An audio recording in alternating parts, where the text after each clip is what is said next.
Hello guys, आज मैं ये विवाह गीत लेके आई हूँ। अगर अच्छा लगेगा तो कमेंट बॉक्स में बताना आप लोग को विवाह गीत कैसा लगा। आरे के तनऊ हारा दिया छोड़े उता दालिया माँ का छोड़ी दालिया माँ का छोड़ा। अरे के तनऊ सासुर मोरा दूला रहिता पैया नाही बुलाई बा पैया नाही बुलाई।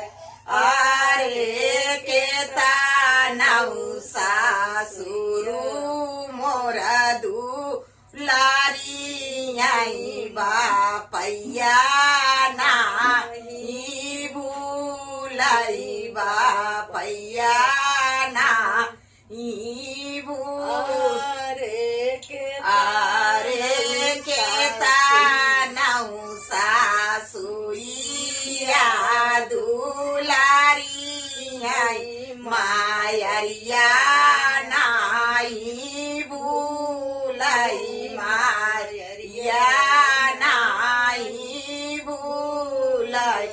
अरे के तनऊ हारा दिया माँ छोड़े उता दालिया माँ का छोड़ाई दालिया माँ का छोड़ा। अरे के तनऊ जेठारा मोरा दुलारी आई ता चाचा नाही बुलाई। अरे चाचा नाही बुलाई। अरे के तनऊ जेठानिया दुलारी आई ता चाची नाही बुलाई। अरे चाची नाही बुलाई। अरे के तनऊ हारा दी माई छोड़े उता दालिया माँ का छोड़ाई दालिया माँ का छोड़। अरे के तनऊ देवराना मोरा दुलारी आई ता भैया नाही बुलाई भैया नाही बुलाई। अरे के तनऊ देवरानिया दुलारी भाऊजी नाही बुलाई भौजी नाही बुलाई।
जय